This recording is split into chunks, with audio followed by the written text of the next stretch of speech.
Respirando um pouco. Muito boa noite, meus irmãos. Eu já estou encharcado aqui, o que é um pouco normal, né? Os gordinhos sempre sofrem mais, né? Não tem jeito, não tem. Então, abra suas Bíblias, meus irmãos. Já está na tela aí, no último episódio dessa série. Olha lá o último episódio dessa série chamada Siga o Manual. Nós vamos encerrar ela hoje. Como eu falei lá no início dessa série, não é um ciclo fechado, a gente pode ter uma temporada 2, a gente pode, talvez você pensou assim, pastor, seria legal a gente falar sobre outros temas, falar sobre isso, aquilo e outro, a gente pode falar futuramente, não tem problema. Então abra sua Bíblia em João, capítulo 3, deixa aí no capítulo 3, versículo 16. Hoje nós vamos encerrar essa série falando sobre como encontrar um propósito na sua vida. Como encontrar propósito na vida. Estamos chegando ao final dessa série, esse é o último capítulo, para que você que tem um livro, o Guia de Estudo, leia esse devocional para mim, ele está fantástico. E semana que vem teremos um culto o culto da visão e direcionamento, da visão, o Davi Grandão, o culto da visão e direcionamento, comissionamento, o que Deus quer para as nossas vidas. Nesse culto nós vamos levantar homens, mulheres para o serviço da igreja, levantar nomes, para que possamos avançar como igreja mais adiante, tá? Tem água aqui embaixo, tá tranquilo. Tá tranquilo. Então, como encontrar um propósito na sua vida? João 3, deixa aberto, nós vamos ficar no versículo 16 e 17, como nós fizemos semana passada. Porém, eu vou falar algumas coisinhas antes da gente chegar lá. Nós fomos criados para um propósito. Eu olhei o Jô agora, o Jô está mais suado que eu quase. Então, nós somos criados para um propósito. A notícia boa é que o inverno, ele tá acabando, né? Dia 21 de março que ele acaba, é isso? O verão tá acabando, né? Dia 21 de março, é isso? É isso? Vem o outono. Tá bom. Que bom, né, filha? Que bom. Tá cansada desse calorão. Então, fomos criados para um propósito. Eu e você fomos criados para um propósito. Essa é a grande ideia, a ideia central do que nós vamos falar hoje aqui. Eu e você fomos criados para um propósito, nós fomos criados para algo. E nós precisamos olhar, mais uma vez, para o manual, para entendermos o que Deus quer, sobre o que Deus quer para nós, o que Deus tem a dizer para nós. Dizer, minha filha, manual é a Bíblia. É isso aí, minha filha, manual é a Bíblia. Nós vamos olhar mais uma vez para o manual, para ver qual é o propósito pelo qual Deus nos criou. Então, antes de nós falarmos aqui um pouco sobre isso, eu queria falar que na cultura, na sociedade, nós vamos ouvir em várias coaches, várias religiões, dizendo que você e eu temos um propósito, temos algum propósito de vida, temos um motivo pelo qual nós devemos viver. Alguns vão dizer que é o trabalho, você deve trabalhar, criar um legado, deixar uma boa herança. Outros vão dizer que você deve fazer o bem, para que você possa voltar numa outra vida, com melhor espiritualmente, mais evoluído. Eu lembro de uma vez que uma colega de trabalho falou assim para mim: Alexandre, Edu que é mais evoluído espiritualmente e poderia nos ajudar. Eu olhei para ela assim: mas eu sou Pokémon para ficar evoluindo agora? Ela ficou brava, não entendi por quê. Tudo bem. Era uma piada. Então, qual é o propósito? Nós estamos meio perdidos, nós ouvimos inúmeras vozes culturais, de religiões, qual é o propósito? E isso linka também com a nossa próxima série, que nós vamos começar depois desse próximo domingo, talvez mais um domingo ainda. Nós vamos começar uma série chamada Boas Notícias. A verdade de Deus em um mundo de fake news. Nós vamos olhar alguns aspectos, serão 4 sermões, já está pronto, já está engatilhado. Eu vou começar agora a estruturar melhor, para nós termos um guia de estudo. Nós vamos confrontar algumas visões de salvação no nosso dia, e eu tenho certeza que vai ser algo bem interessante espiritualmente falando. Vamos bater contra algumas formas e expressões de religiões, mostrando que elas têm uma salvação, uma esperança falsa. Que a única verdadeira esperança está no Evangelho, amém? Amém? Amém? Você pode ficar feliz com isso também? Amém? Então tá bom. Deus nos criou para um propósito. Deus nos criou, em primeiro lugar, para um relacionamento com Ele. Gênesis, capítulo 1, versículo 27 e 28. Assim Deus criou o ser humano, a sua imagem, a imagem de Deus o criou, o homem e mulher os criou. Esse é como a Bíblia narra a criação. E Deus os abençoou e lhes disse: sejam fecundos, multipliquem-se, encham a terra e sujeitem-na. Qual é a ideia aqui por detrás? Por que a Bíblia diz que Deus nos criou para um relacionamento? Se você ler Gênesis 1, você vai ver Deus ordenando a criação, fazendo com que coisas que não existam venham a existir, passo por passo, dia por dia. Mas a única dessas obras da criação que Deus fala algo é o ser humano. O único. A ideia do autor aqui, a ideia da Bíblia, é que nós, eu e você, nós somos criados para um relacionamento com o Criador. De toda a criação, de forma singular, acima de animais, acima de qualquer outra coisa, nós somos criados para um relacionamento com Deus. Deus nos criou para isso. Deus não precisava criar nada, Ele não precisava criar o ser humano. E isso é uma visão diferente já da visão tradicional da religião, a religião nórdica ou a religião grega, que dizia que os deuses criavam os seres humanos para que os seres humanos os servissem. Essa é a ideia da criação dos seres humanos. Eles eram seres inferiores e eles existiam para servir as divindades, tanto sexualmente, como a gente vê na religião grega, nos deuses gregos. Se você nunca estudou, estude para ver como a coisa é interessante, né? Deus Baco, Deus do vinho. A palavra bacanal vem da ideia das festas ao Deus Baco, que deu origem à ideia da festa do carnaval também, onde havia sexualidade, havia sexo, havia prostitutas, e o Deus Baco descia até a terra e coabitava com as mulheres. Então, os deuses, eles sempre criaram os seres humanos nas religiões com o intuito de fazer com que os humanos o servissem. Mas o que nós vemos no cristianismo e na Bíblia é que Deus cria o ser humano não para que o ser humano o sirva, mas para que o ser humano se relacione com ele, tenha um relacionamento com ele. Por isso que Deus conversa com o ser humano, por isso que Deus fala com Adão e Eva, os primeiros homens a serem criados. Isso já nos mostra muito, muito sobre o que Deus espera de nós, um relacionamento. O segundo ponto que a Bíblia vai dizer, que o manual vai dizer, pelo qual nós fomos criados, está aqui, pelo qual nós somos criados, é que Deus também nos criou para si. Ou seja, nós somos criados para um relacionamento, mas nós somos criados também por Deus, para em Deus nós vivermos. Nós fomos feitos para Deus e a nossa criação, ela demonstra isso. Então, Romanos capítulo 14, versículo 8 diz assim: porque se vivemos, é para o Senhor que vivemos. Se morremos, é para o Senhor que morremos. Quer pois vivamos ou morramos, somos do Senhor. O que Paulo está ensinando aqui, o autor de Romanos, é que nós pertencemos a Deus, pertencemos ao Senhor. Ou seja, nós somos criados de uma forma por Deus para que nós vivêssemos nele. O nosso corpo físico, a nossa alma, os nossos sentimentos, as nossas emoções, eles demonstram um anseio por algo mais profundo que nós mesmos. E isso aqui você vai ouvir nas faculdades, você vai ouvir em alguns locais dizendo que isso é obra da religião ocidental. A religião ocidental começou a dizer que nós devemos adorar algo, que nós devemos prestar culto a uma divindade. Porém, os índios, antes de qualquer civilização ocidental chegar aqui, eles já prestavam cultos a divindades. Eles já tinham uma ideia que existia algo maior que eles e que eles precisavam estar juntos a alguma divindade, se relacionando com alguma divindade. É o que nós vemos nos maias, nos astecas, na religião indígena, nos deuses indígenas. Nós vemos que o ser humano, naturalmente, ele foi criado para uma busca, a alma dele busca e anseia por algo maior do que ele. Está na nossa criação, e por isso que Deus nos criou para ele.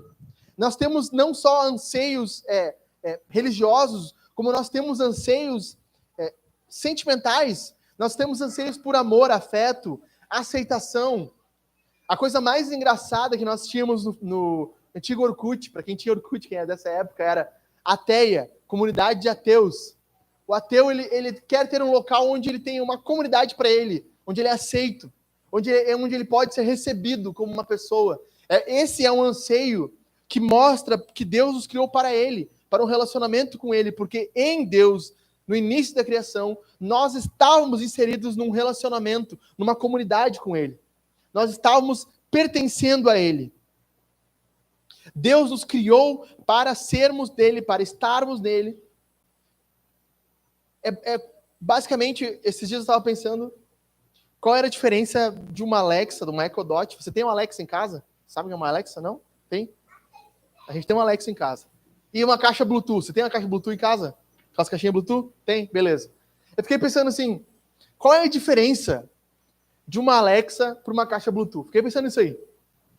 E eu, pensando assim, cheguei a um entendimento que o propósito pelo qual a Alexa foi criada era óbvio que ela tinha que ter uma tomada. Que ficava pensando assim, mas por que os caras não criaram uma Alexa a bateria? Né? Não é uma coisa que a gente fica pensando assim, pô, tem uns adaptadores e tal para Alexa a bateria. Mas por que a Alexa não foi criada para ter uma bateria? Que nem uma caixa Bluetooth. Uma caixa Bluetooth ela foi criada para a bateria, tu carrega ela e tu usa. Fiquei pensando, mas por que não?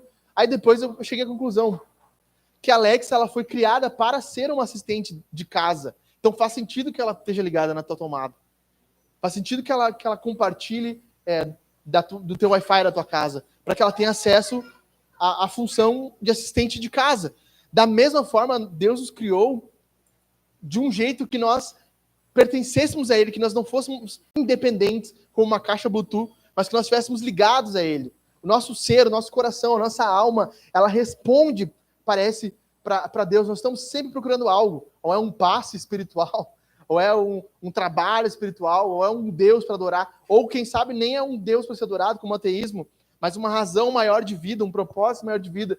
Por que isso? Porque nós somos criados para Deus. Deus nos criou para Ele, para estarmos nele. Esse era o propósito pelo qual Deus nos criou. Em terceiro lugar também, Deus nos criou para a sua glória. Todos que são chamados pelo meu nome, e que os que criei para a minha glória, sim, aqueles que formei e fiz. Deus nos criou para a sua glória. A palavra glória significa fama, peso, luz, brilho. Deus criou o ser humano para que nós refletíssemos a glória dele. Basta olhar que nós estamos sempre procurando algum tipo de glória. Nós somos criados por algo grande. Homens dominam sobre outros homens, criam grandes impérios buscando o quê? Glória. Ser lembrados por algo. Marcar a história por ter feito algo poderoso. Os conquistadores, Alexandre o Grande, Nero, Nabucodonosor, Napoleão, grandes conquistadores, Hitler, grandes dominadores. Eles queriam o quê? Eles queriam que o nome deles fosse marcado na história. Traduzindo, eles queriam viver para uma glória que valesse a pena. Eles tinham a noção de que eles precisavam viver para uma glória. E Deus nos criou para a glória dele. A única glória que é eterna e que não passa. Se você acompanha futebol, o lema da Libertadores, em busca da glória eterna. O futebol, o Inter, glória do desporto nacional. É sempre uma busca por glória, por brilho, por fama. Nós fomos criados desejando isso. Ninguém quer participar, ninguém quer dizer que ele é torcedor do Lajadense. Não, brincadeira. Ninguém quer dizer que ele é torcedor do Ibis Futebol Clube. Ninguém quer dizer que ele torce para o pior time do mundo. Ele quer participar do melhor time, do time que tem mais glória, do único time que tem mundial no Rio Grande do Sul. Parabéns, o Inter, Colorado. Então, nós queremos participar de algo maior do que nós. Pertencer a algo maior do que nós. Nós somos criados para espelhar o único ser que merece a glória verdadeira. E em busca da glória, nós queremos viver para alguma outra glória. Então, nós somos criados para um relacionamento com Deus. Nós somos criados para Deus. E nós somos criados para a sua glória. Mas se você olhar rapidamente a nossa cultura, nós não vivemos assim mais. E de novo, nós voltamos para Gênesis 3. Qual é o motivo que nós não vivemos desse jeito mais? Por que não vivemos mais desse jeito? Gênesis capítulo 3, versículo 8. Ao ouvirem a voz do Senhor, Deus, que andava no jardim quando soprava o vento suave da tarde, o homem e a mulher se esconderam da presença do Senhor Deus, entre as árvores do jardim. A partir desse momento que eles pecaram, eles começaram a se esconder de Deus. E esse é o motivo pelo qual nós buscamos sempre um relacionamento que nos preencha, sempre pertencer a algo que nos dê sentido e sempre fazer algo grandioso. Nós estamos buscando continuamente essas três coisas, porque nós estamos nos escondendo do que Deus fez, de quem Deus é e do que Deus fez por nós. Nós estamos atrás dos arbustos. A queda é a explicação para a nossa destruição de propósito. A queda é esse vazio interno, essa ruptura, esse escuro, esse vácuo de propósito. Em um momento simples do tempo e espaço, quando Adão e Eva pecaram, o coração do homem tornou-se nulo, vazio, podre, e ele está buscando desesperadamente achar algo que se relacione com ele, que ele possa pertencer e que ele possa marcar a criação, a história. Ele está desesperado por isso. Ele está buscando. E eu anotei aqui 4 formas de nós buscarmos em nossos dias se esconder de Deus. 4 formas de se esconder de Deus. A primeira dessas formas, dos nossos dias, em outros momentos talvez fossem outras, mas você vive o século 21, no ano de 2024, no dia 11 de fevereiro, nesses nossos dias. Há 4 principais formas que o ser humano se esconde de Deus. A primeira dessas formas, hedonismo. Hedonismo significa prazer. Hedonismo é a corrente filosófica que diz que você deve buscar, acima de tudo, prazer na sua vida. Indiferente de moralidade, indiferente de religião, indiferente de gostos, você precisa ter prazer e viver por prazer. Isso se chama hedonismo. A busca por propósito, por sentido, está em sentir prazer. E aí vem aquela frase, não importa se faz sentido, importa se fez você sentir. Importa é o que te faz feliz. Se te faz feliz, se te dá prazer, isso é bom. E esse argumento é maravilhoso, é lindo. Eu acho lindo isso. Ai, sabe, amigo, o que importa é o que te faz feliz. Aí um pedófilo diz, o que me faz feliz é abusar de crianças. E aí você diz o que para ele? Ah, não, é que não é. Não, mas o que importa é o que te faz feliz. Então leva literalmente, o que me faz feliz é matar outras pessoas. Um serial killer diria. Não, mas veja bem. Não, veja bem o quê? Se a busca pelo prazer, em último, é o sentido da vida da pessoa, a forma que ela busca prazer é indiferente. A segunda forma de esconder de Deus, de esconder do propósito, de se esconder desse propósito que nós somos criados, é o naturalismo. O que diz o naturalismo? Que só tem sentido aquilo que pode ser testado e comprovado cientificamente. Aquilo que nós podemos observar na natureza. Então, a busca por sentido, por existência, está naquilo que nós podemos provar, nós podemos testar, podemos fazer por A mais B e chegar à conclusão que A B. Isso parece muito bom, isso parece fenomenal. E um dia eu lembro de estar olhando o debate do William Lane Craig, um filósofo conhecido como Destruidor de Ateus. Nomezinho bom, né? Destruidor de Ateus. É um nome sensacional. William Lane Craig com um grande físico, para tu ver como ele não importa, porque o físico eu não lembro, mas o filósofo eu lembro. E ele estava num debate com esse homem muito ponderante, muito bonito assim nas suas falas. Veja bem, nós só podemos viver por aquilo que nós podemos testar. Todas as coisas são testáveis nos nossos dias hoje. Aí o William Lane Craig olhou para ele. Todas as coisas? E ele diz, todas as coisas? Então pega um pouquinho de amor e testa aí para mim ver como é que é um amor testado. Explica por que uma pessoa gosta mais de uma coisa e gosta menos de outra. Explica o sentimento. Explica as coisas que nós não podemos explicar na criação, fenômenos que nós não podemos simplesmente explicar nossos dias, uma cura milagrosa, explica isso cientificamente. Não, mas isso não tem como testar, então todas as coisas não têm como ser testadas. Uma vida buscando respostas naquilo que nós podemos testar, uma vida cientificista. A terceira forma é o existencialismo. Existencialismo veio do filósofo alemão, o nomezinho é difícil de falar, Friedrich Nietzsche, qual ele disse: Deus está morto. O que significa quando Deus está morto? Não há uma razão última para a vida, não existe um propósito para a vida, existe a existência, que nós temos a existência e temos que aproveitar a existência. E deu origem à ideia do niilismo. E essa teoria, que vem de Darwin, passa por Nietzsche, que dá ideia ao existencialismo, ao penso, logo existo. O que existe é o que eu posso verificar aqui como existência, que deu origem ao pior século da história, onde mais pessoas se mataram na história. Nós vivemos os anos mais drogados de todos os tempos. Ah, mas é um remédio. Não, é uma droga. O remédio, eu gostava quando as farmácias eram drogaria. Esse era o nome fera, drogaria. Por quê? Porque é uma droga. Não, é um remédio, não, é uma droga. Sabe, eu estava vendo as reações de remédios para depressão e eu fiquei assustado com as reações.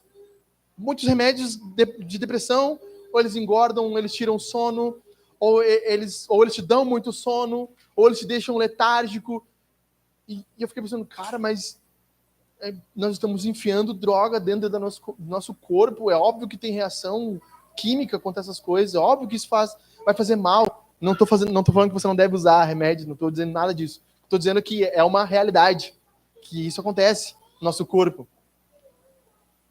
É o século das drogas, onde nós mais consumimos, nós mais fabricamos. O ser humano está desesperado. A partir do momento que ele matou Deus, ele se desesperou. Agora não há razão última. E se não há razão última, minha vida é uma desgraça. E quando ele senta e ele pensa que não existe nada nesse mundo que dá propósito para ele, a não ser a sua existência, que sua existência acaba, é óbvio que a vontade de sentar no chão e chorar.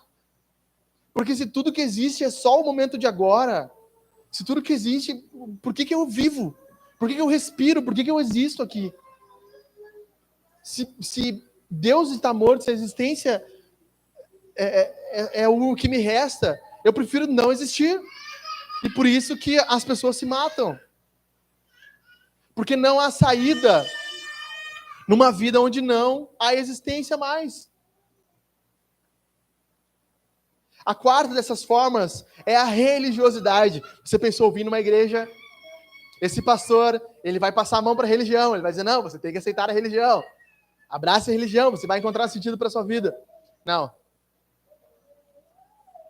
O ser humano está buscando existência, razão, propósito em experiências religiosas.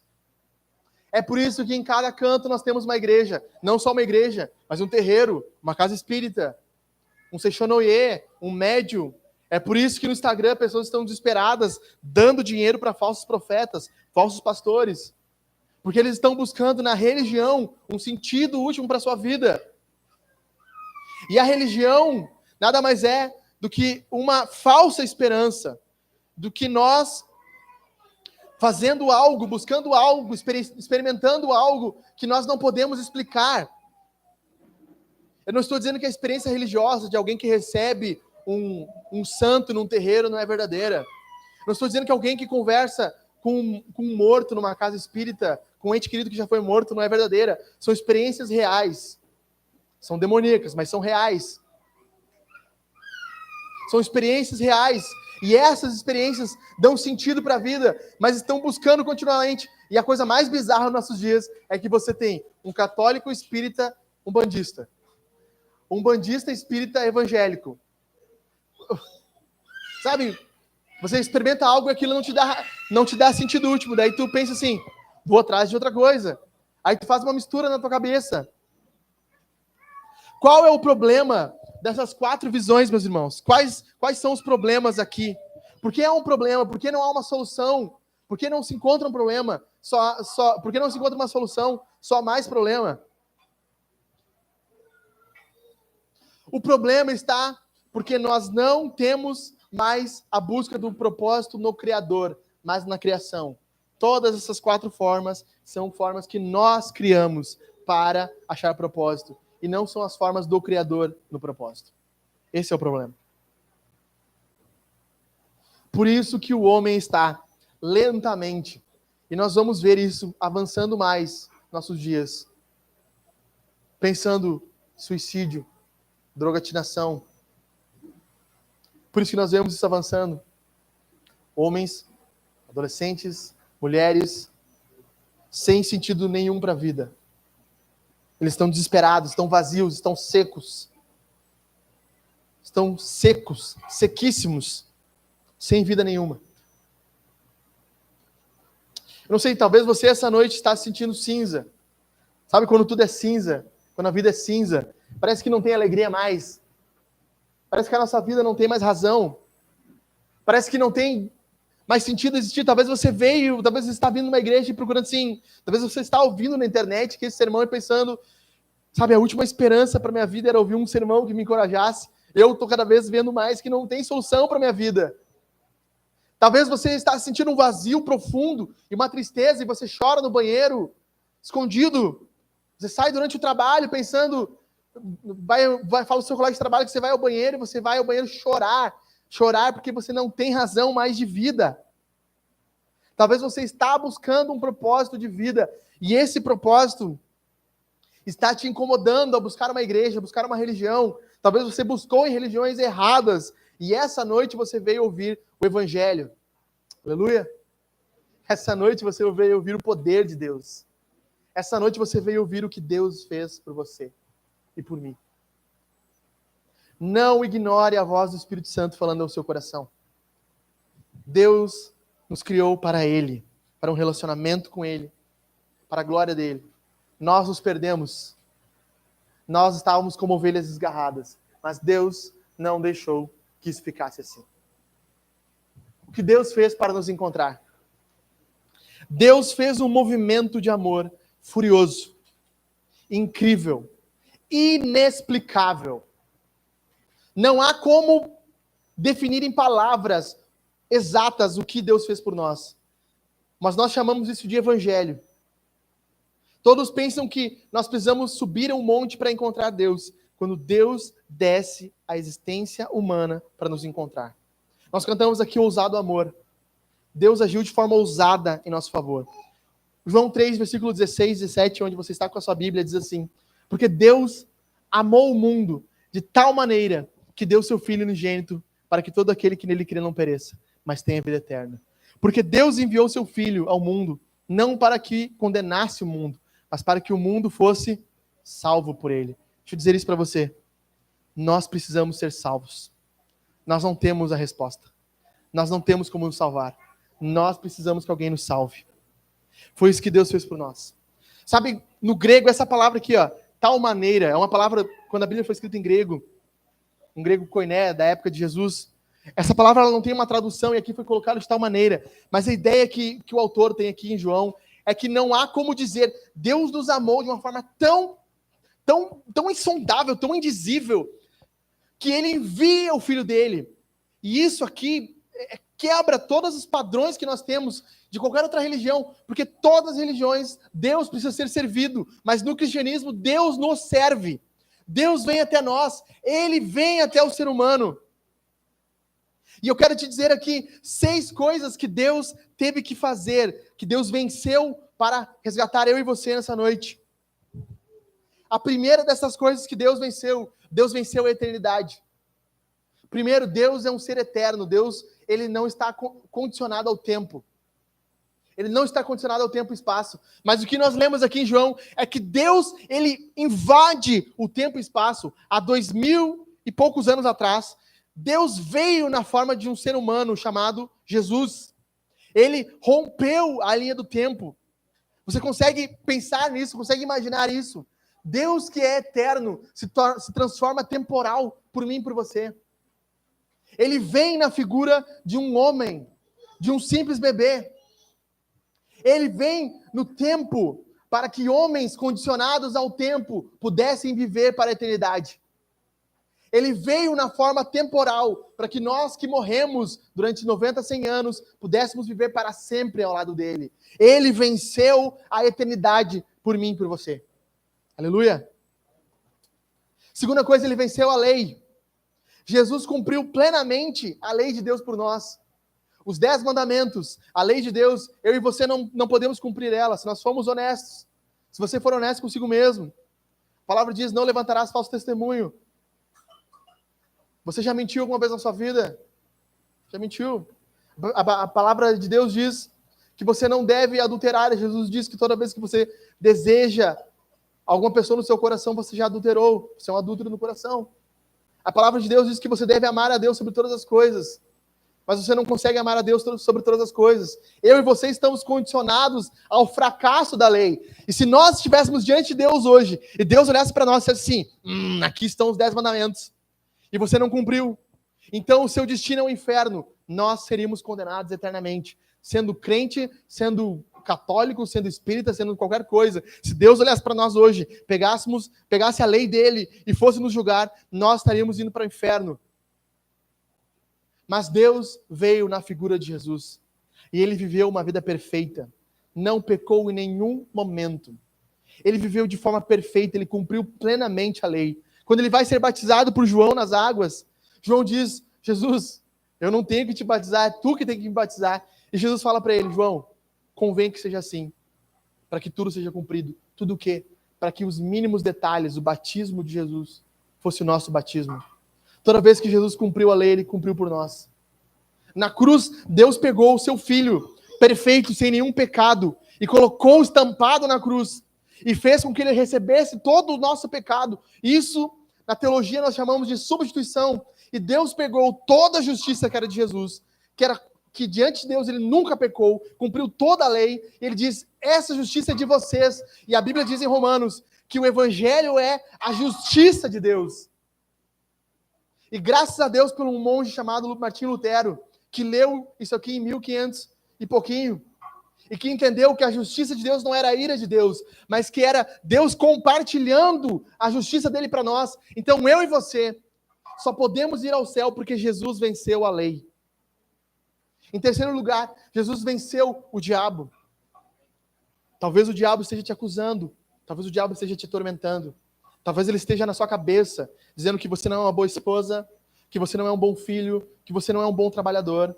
Talvez o diabo tenha te tentado ao suicídio, está te tentando a tristeza, está te trazendo uma tristeza sobrenatural na sua vida. Jesus venceu o diabo.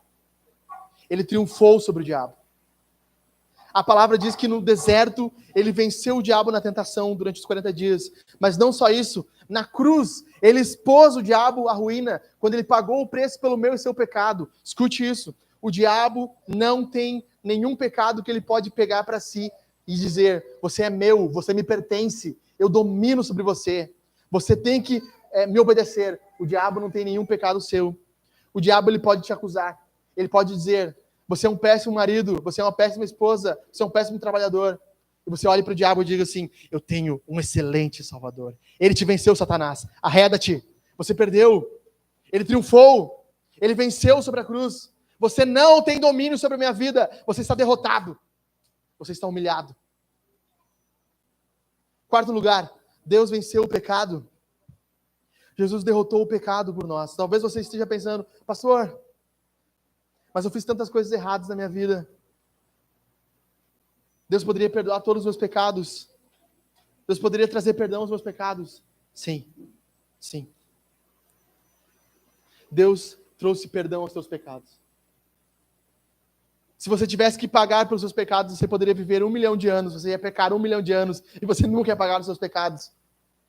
Por isso que na história da igreja, um teólogo disse o seguinte, o que não pode ser assumido não pode ser redimido. O que ele quer dizer? Que para que nós tivéssemos o perdão eterno, um Deus eterno teria que morrer por nós. Para que nós tivéssemos um perdão infinito, um Deus infinito teria que morrer por nós. Por isso a Bíblia diz que se nós confessarmos o nosso pecado, ele é fiel e justo. Você não é conhecido mais por adúltero, por mentiroso, por ladrão, por falso, por fofoqueiro. Você não é mais conhecido por isso. O seu pecado não tem domínio sobre você. Você tem um nome, Filho de Deus. Jesus morreu pelos seus pecados. Jesus pagou o preço dos seus pecados. Ele venceu os seus pecados. Em quinto lugar, Jesus venceu o inferno. Jesus triunfou sobre o inferno. Ele derrotou a morte. A palavra inferno pode ser traduzida como Sheol, como casa dos mortos, onde os mortos são presos, sepultados e ficam eternamente, até o momento na história, quando Jesus pisou na terra, até o momento que ele foi colocado numa cova, até o momento que ele estava lá, até sábado de noite, quando estava raiando os dias do domingo, nenhum homem havia voltado para a vida para jamais morrer. Mas quando os primeiros raios de sol daquele domingo de manhã, quando o primeiro passarinho começou a cantar e bater na pedra, houve um terremoto, Jesus saiu vivo. E quando ele saiu vivo, meus irmãos, quando ele saiu vivo, ele diz: aqui está a morte, na minha mão, ela me pertence, ela não afligirá mais os homens. Nós podemos morrer uma vez, mas não morreremos para sempre. Nós ressuscitaremos, é o que a palavra diz, nós confessamos no credo isso. Jesus ressuscitou e porque ele ressuscitou, nós ressuscitaremos. Nós estaremos com ele, a morte não nos domina mais. Nós podemos confiar. Porque ele vive, nós podemos crer no amanhã. Porque ele vive, nós temos esperança. Porque ele vive, ainda que nós venhamos a cair mortos no chão, nós ouviremos a voz do Filho do Homem dizendo: levanta-te, e chegará o dia, esse dia virá, em que o Filho do Homem falará, e os mortos ouvirão, e eles sairão da sua tumba, e cada um será ressuscitado, uns para a glória, e outros para o inferno eterno. Jesus venceu a morte. Um teólogo chamado... Fugiu o nome dele agora. Sabe o que eu queria falar? O nome dele fugiu. Teólogo puritano John Owen falou o seguinte, ele escreveu um livro, A Morte da Morte na Morte de Cristo. Esse livro tem para vender em português. A morte da morte na morte de Cristo. Parece uma coisa estranha, né? A morte da morte na morte de Cristo. O que ele escreve nesse livro? Que quem tinha poder sobre a morte triunfou. Ele derrotou a morte. Ele venceu. Tudo bem. É um guardanapinho no chão. Em sexto e último lugar, ele vence. E ele venceu a dureza do meu e seu coração. Talvez você esteja dizendo: eu não sei, eu não consigo crer ainda nisso. Eu não tenho fé suficiente para receber essa mensagem. Eu não tenho fé suficiente para acreditar nisso. Jesus vence o coração mais duro. Sabe por quê? Porque lá em 2011 ele venceu o meu coração. Lá em 2011, quando eu ouvi o Evangelho, ele venceu o meu coração. Quando eu morava em Porto Alegre, perto da Bento Gonçalves, famosa Bento Gonçalves, o bairro Santo Antônio em Porto Alegre, era um bairro bom, não era que nem aqui Lajeado. Eu passava na frente de uma igreja universal e entrava na igreja, nas portas, e fazia... Aaah! Com 16 para 17 anos, eu estava no meu quarto chorando, pensando em me matar, pensando em destruir a minha vida, pensando em suicídio. Eu estava lá triste, sem razão para a vida, mas na escola eu era o maioral, o bambambam, o mais travesso dos alunos, mas em casa eu chorava. Até que eu ouvi a poderosa mensagem do Evangelho, que um Deus de amor morreu em meu lugar, e que eu poderia crer nele, e receberia uma nova vida, e de repente, de forma que eu não sei explicar, eu comecei a crer nesse Deus, eu comecei a ver que ele era real, e encontrei uma razão para a minha vida. Encontrei o propósito qual eu estou falando para vocês aqui. Um escritor britânico do século passado, chamado C.S. Lewis, escreveu As Crônicas de Nárnia, talvez você já viu o filme. C.S. Lewis era um famoso ateu britânico. Ele já assistiu o filme. Filósofo britânico, ateu, renomado em Cambridge. Ele começou a ler, entender o Evangelho, ouvir sobre o Evangelho, e disse assim: eu não consigo crer nisso. Ele escreveu no seu diário. Então ele foi lecionar mais uma vez na sua faculdade de filosofia, na Inglaterra, em Londres. E quando ele pegou o famoso ônibus inglês, ele disse que estava pensando sobre aquilo, sobre o Evangelho. E quando ele entrou no ônibus, ele era um ateu. E quando ele desceu na escola, ele era um cristão. Ele disse: eu não sei o que aconteceu naquele meio tempo, mas Deus venceu o meu coração. Eu comecei a crer naquilo. C.S. Lewis, autor de vários livros, um dos principais do cristianismo puro e simples. Um livro muito interessante para quem quer entender um pouco mais sobre o cristianismo. Ele venceu a eternidade, ele venceu a lei, ele venceu o diabo, ele venceu o pecado, ele venceu o inferno, ele vence a dureza do teu coração. Jesus é o nosso Salvador, é o nosso resgatador. Ele veio em meio ao seu resgate. Há esperança para nós encontrarmos um propósito verdadeiro. E eu pergunto para você, o que te impede nesta noite, de entregar o seu coração a Jesus e dizer, eu quero receber esse Salvador em minha vida? Talvez sejam os teus pecados, e você tem dúvida sobre o perdão. Não tenha dúvida, há perdão, há recomeço. Talvez seja o diabo, você tem medo dos demônios, talvez você está atormentado por demônios. Jesus é o Senhor, Ele domina sobre os demônios. Talvez seja a morte não tem mais poder nenhum. Precisamos ir para Jesus. Precisamos vir a Jesus. Nesta noite, venha para Jesus. Esta é a mensagem do Evangelho. Eu quero encerrar com vocês, indo para o final aqui, falando sobre um homem chamado Paulo de Tarso. Ele é autor da maior parte do Novo Testamento, 13 cartas, 14 se você for considerar Hebreus. As 13 cartas do Novo Testamento foram escritas por Paulo. Ele é um dos personagens principais do livro de Atos. O apóstolo Paulo, ele era um perseguidor de cristãos. Ele odiava o cristianismo. Ele foi encontrado no caminho de Damasco por Jesus. Ele recebeu a mensagem do Evangelho, ele creu em Jesus, ele foi batizado nas águas, ele foi mergulhado nas águas, e confessou a fé através do batismo, começou a pregar o Evangelho. Como pregador do Evangelho, ele foi preso pelo Império Romano. E preso pelo Império Romano, ele escreve essa carta de Filipenses. Preso numa prisão romana, ele escreve Filipenses. E ele escreve para esses irmãos em Filipos porque eles sabiam que ele tinha sido preso. E alguns diziam, agora que Paulo foi preso, ele vai ser morto. Agora ele vai morrer. E Paulo escreve e diz assim, porque para mim viver é Cristo e morrer é lucro. Imagine você dizer isso da sua vida. Se eu morrer hoje, é lucro. Eu estou bem, eu estou seguro.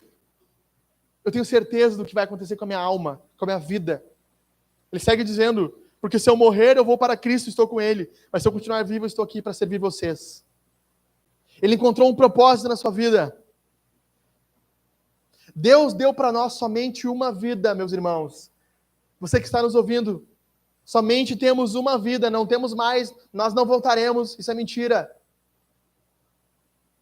Nós só temos uma vida, e nós podemos desperdiçá-la, crendo no propósito errado, e vivendo pelo propósito errado.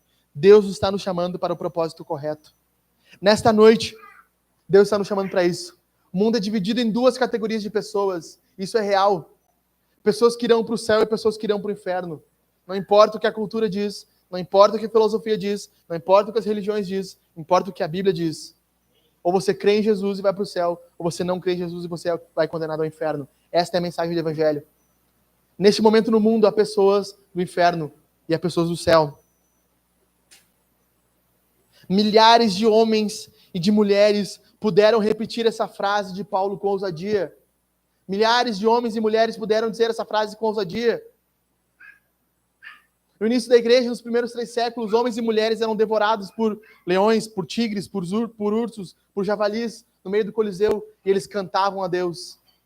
Cantavam em louvor a Deus, porque eles haviam encontrado uma vida. Até que os romanos falaram assim, não tem como matar esses cristãos, porque você mata 10 na arena, se convertem 1000 pelo testemunho. É impossível. Na história da igreja, homens e mulheres creram de forma ousada no Evangelho. E também acharam propósitos na sua vida. Algumas dessas pessoas que encontraram um propósito eterno estão sentadas aqui esta noite. Creem no Senhor Jesus, estão seguras da sua vida, podem viver por algo maior e melhor. Mas nós podemos citar homens e mulheres corajosos na história da igreja. Uma mulher chamada Perpétua, no século IV, que foi brutalmente morta pelos ursos na arena. Esperaram somente ela ter o seu filho para que ela fosse morta. Engravidou pelo estupro de um soldado romano na prisão. Nós podemos falar, quem sabe, de um missionário chamado David Brainerd. Missionário entre os índios, pele vermelhas americanos. Ele adentrou nas florestas americanas quando as colônias estavam sendo estabelecidas e pregou o evangelho com intrepidez. Com 29 anos, mais novo que você já passou a idade dele. Com 29 anos, esse homem tossiu o seu pulmão, sangrando, e morreu de tuberculose, que adquiriu pregando no meio dos índios. Com 29 anos, ele disse, a minha vida valeu a pena. E ele falou no seu diário, se eu tivesse 1000 vidas eu entregaria por causa de Jesus. Jim Elliot, um missionário contemporâneo da década de 60 e 70. Um homem, um americano com seus amigos, orando pelo evangelismo global. O Senhor mostrou para eles que eles deveriam ir para a Amazônia peruana. Eles pegaram suas esposas, venderam tudo que tinham, vieram até a Amazônia, começaram a se aproximar de índios. O intérprete deles, sempre bêbado, um intérprete que não era confiável, fazia a interlocução deles com os índios. Ele falava para o intérprete ia até a aldeia e falava deles. O intérprete disse, olha, os índios agora querem conhecer vocês, querem ouvir falar de Jesus. Vamos marcar um encontro. Na noite anterior eles oraram. E durante as suas orações, eles pensaram o seguinte, há a possibilidade desses índios nos matarem amanhã. Há a possibilidade de nós sermos mortos por eles. Eles não tiveram contato nenhuma com nenhuma civilização ocidental ainda. Eles estão isolados. E ele escreveu em seu diário, eu estou abrindo mão da minha vida por causa do evangelho. Se amanhã eu morrer, eu morrerei. Que tolo não é aquele que abre mão daquilo que pode perder para ganhar aquilo que jamais pode ser tirado. Eu posso perder a minha vida amanhã, mas a minha vida eterna ninguém vai tirar. Eles pousam sobre o rio Amazonas, no Peru. Os índios vêm até eles são cruelmente assassinados pelos índios. Nunca se achou o corpo de Jim Elliot.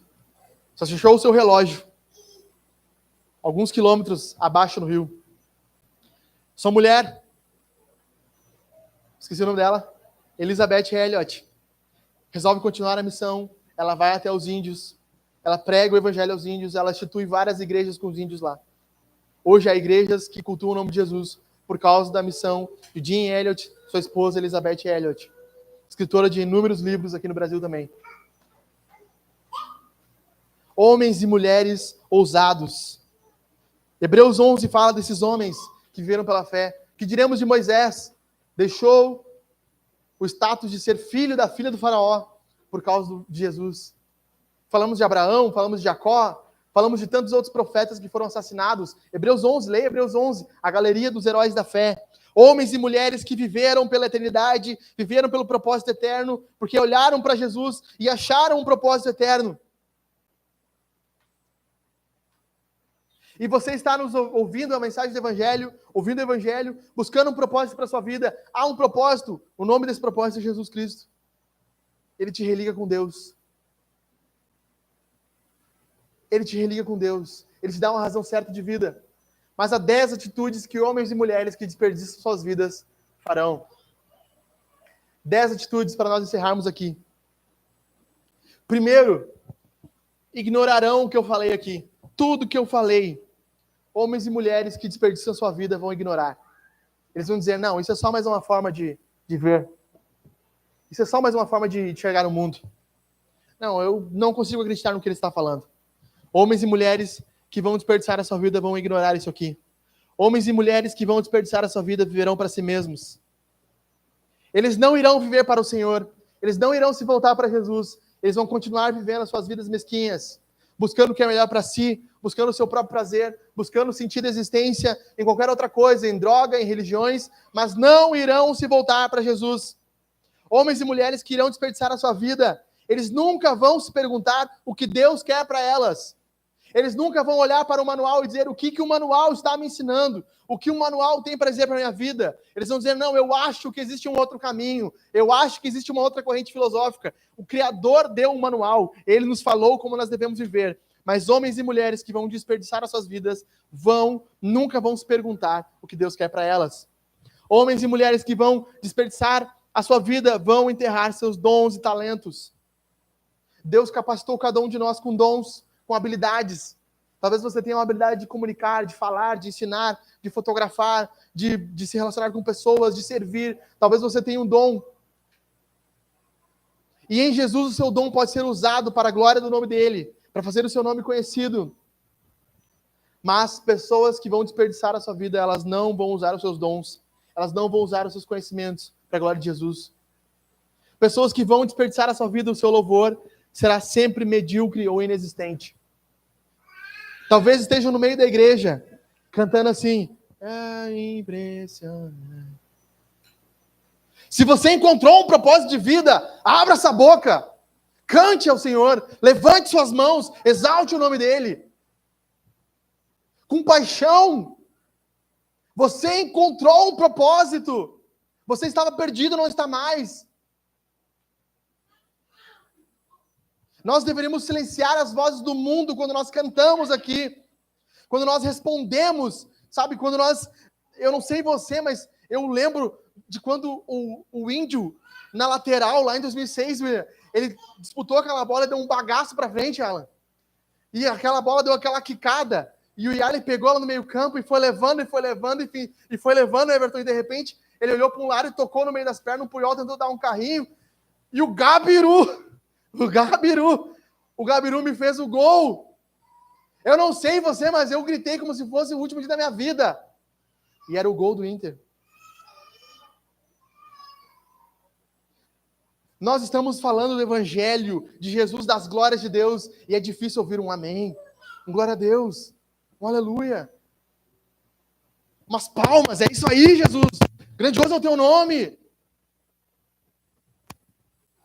Sexto, pessoas que vão desperdiçar a sua vida, vão ouvir verdades e suas emoções nunca serão impactadas. Nunca haverá uma lágrima nos seus olhos. Nunca haverá uma dor no seu coração por ter pecado, por ter vivido errado, desgarrado sem Jesus. Não haverá tristeza em seus olhos, não haverá alegria e emoção. Você encontrou a salvação. Você encontrou agora um propósito. Sétimo, seu dinheiro será usado de forma mesquinha. John Piper escreve no seu livro Hedonismo Cristão, Vivendo para a Glória de Deus, tem vários nomes esse livro. Ele fala sobre pessoas que vivem para comprar uma segunda, uma terceira casa, ter 4, 5 carros e fazer a sua conta engordar. E ele fala assim, como essas pessoas se deitam nos seus colchões e sabem que existem pessoas que ainda não creem em Jesus, que a missão não avança, porque o seu dinheiro ainda está sendo usado para conquistar seus bens terrenos, enquanto almas eternas estão indo para o inferno. Por isso que a missão ela parece a minha filha Elisa, ela engatinha, se vai se tropeçando. Sabe, nós vamos sofrendo. Eu falo com o João e com a Gabi, que são do caixa, eles estão sempre tristes, sempre com uma cara assim, abatidos, coitados, assim. Pastor, tá complicado. Eu falei, vamos comprar mais uns ventiladores. Não, dá para comprar mais 1 ou 2 ventiladores. Mas 1, 2 ventiladores, precisava comprar uns 10 ventiladores, precisava instalar um ar-condicionado. Mas nós estamos sempre assim, devagar, sabe? A missão não avança, o nosso dinheiro não é usado, por exemplo, para impulsionamento no Instagram, de publicações, patrocínio de publicações. Nós não fazemos nem de graça, nós não compartilhamos nem de graça, às vezes. Enquanto o dinheiro for usado de forma mesquinha, o dinheiro mostra onde está o nosso coração. Jesus diz, onde está o teu tesouro, ali está o seu coração. A forma que você usa o seu dinheiro mostra onde está o seu coração. Mas a igreja tem que falar de dinheiro. Não, mas qualquer lugar tu vai falar de dinheiro. Você é sócio de um time, eles vão te perguntar qual carteirinha tu vai assinar. Não tem. Quanto tu quer pagar para ser sócio? Vai ser sócio do Clube Tiricaço ali. Quanto é que é o ticket para tu entrar, o passe? É R$4.000. E mais uma mensalidade de 700 e poucos por mês. Mais ou menos, se eu não me engano, isso aí. Para fazer parte de um clube. Que se der um terremoto, acabou todo o clube, tu faz o quê? Mas se der um terremoto, Deus continua reinando no céu. Oitavo, pessoas que vão desperdiçar a sua vida, elas vão desperdiçar o seu tempo. O seu tempo será consumido por coisa tola. Elas não vão ler a Bíblia, elas não vão orar, mas a série vai estar em dia. O Instagram vai estar atualizado. O feed, as fotos. Você não lê o Wayne Gruden, você não lê a teologia, você não lê o livro das mulheres, você nunca tem tempo. porque a sua vida está indo em local errado. 9, enxergarão a igreja como um bando de alienados, pessoas que desperdiçarão a sua vida. Óbvio que elas vão dizer, aquelas pessoas da igreja são alienados, são loucos. Olha o que aquele alemãozinho está pregando, está doente. Olha o que ele está falando, que tem que viver para Jesus. Exatamente. Mas isso é loucura. Exatamente. Eu lembro que quando eu me converti, meu pai me falou, meu filho, cuidado só para tu não ficar alienado. Meu pai nem pensão pagava, mas ele não queria que eu ficasse alienado. Vê se pode. Cuidado só para não ficar alienado. Aí, eu pensei, não, o que eu quero ficar alienado. Eu quero ficar enlouquecido por Jesus. Eu quero subir nos bancos das praças à noite e pregar o evangelho. E daí eu ia lá nos cachorro-quente, comia meu cachorro-quente, a baixinha, quando ela era lá em cima, lá perto do Érico, quem era da antiga vai lembrar. Subia na mureta do IMEC ali. Pessoal, um minutinho de vocês aqui. Queria falar para vocês sobre Jesus. Queria falar o evangelho para vocês. Saindo dali, ia caminhando até a praça, no meio dos craqueiros. Subia no banco. Quero falar para vocês sobre Jesus. Pregar o evangelho aqui. Ia na casa da acolhida com os moradores de rua, sentava com eles, comendo um sopão com ovo frito. E falava assim, meu irmão, eu e tu somos desgraçados, precisamos de Jesus. Enlouquecido, alienado, todo dia, pregando o evangelho. Mas pessoas que vão desperdiçar a sua vida, eles vão dizer, não, isso aí é loucura. Isso é demais. 10, continuarão vivendo suas vidas vazias até a morte eterna. Eu e você não vamos fugir disso. Haverá um dia que nós estaremos diante de Jesus. E nesse dia, Deus colocará um alemãozinho na tela, vai dizer, naquele dia, dia 11 de fevereiro, um alemãozinho, suando, falou isso aqui para vocês. E vocês não ouviram. Spurgeon disse, as pessoas até irão para o inferno, mas elas terão que pular por cima do meu corpo. Que loucura! As pessoas até poderão ir para o inferno, mas elas terão que pular por cima de mim. E o Spurgeon era gordo. Não era fácil pular. Ele tinha uns 160 quilos. Então, fique de pé, nós estamos encerrando, nós vamos cantar o Ousado Amor de novo. Você que nos acompanhou até aqui, Jesus te abençoe. Eu quero terminar citando 2 citações aqui, que eu anotei no meu esboço. 2 citações para explodir nossos corações. A primeira dessas citações é desse teólogo que eu falei, C.S. Lewis. Ele diz o seguinte, eu descobri em mim mesmo desejos os quais nada nesta terra pode satisfazer. A única explicação lógica é que fui feito para outro mundo. Fui feito para algo maior. Agostinho de Hipona, no século IV, 2 teólogos distantes, 16 séculos de diferença. Ele diz o seguinte, tu nos criaste para ti, e o nosso coração não achará descanso enquanto não estivermos em ti. Jesus está nos chamando para algo maior e melhor essa noite. Jesus quer arrancar a tristeza do teu coração, a dor, o sentimento de vazio. Precisamos definir com que tipo de homens nós seremos, por qual glória nós viveremos, se nós vamos desperdiçar ou não as nossas vidas. Nós vamos ceiar agora aqui. Você vem à frente durante o louvor, pegue o pão. Se você foi batizado, mergulhe no cálice amarelo, é vinho. Está bem visível, né? O cálice cristal é suco de uva. Você vem à frente e ceie. Nós vamos cantar de novo aqui. Nós vamos cantar novamente o Ousado Amor. E eu gostaria de ver você levantando as suas mãos, você fechando os teus olhos, você cantando com força. Sabe quando nós cantarmos, Ele traz-nos para sombras, escala as montanhas. Foi isso que Deus fez por você e por mim. E nós vamos usar o nosso dinheiro para a glória de Deus também. Se você veio preparado, gostaria de ofertar, você vai até o QR Code lá atrás, escaneia o QR Code, ou você pode ofertar com dinheiro de papel. Feche seus olhos, levante suas mãos. Senhor, muito obrigado pelo que nós ouvimos aqui nesta noite. Muito obrigado, Senhor. Muito obrigado, porque nós não merecíamos tanto. Nós não merecíamos a honra de ouvir o Teu Evangelho, de receber a glória de estarmos contigo. Nós estávamos desgarrados, perdidos, e nós estávamos de propósito, Senhor. Nós resolvemos agir dessa forma. Mas Tu veio ao nosso encontro, Senhor. Tu falaste de nós, pensaste sobre nós, quando nós nem existíamos ainda, Senhor. Nós pedimos, Deus, que toda barreira, todo empecilho satânico seja quebrado. Que haja um romper nessa noite aqui, em nome de Jesus. Que nós possamos ver homens e mulheres aqui, Senhor, vivendo por algo maior do que eles. Não por uma glória passageira,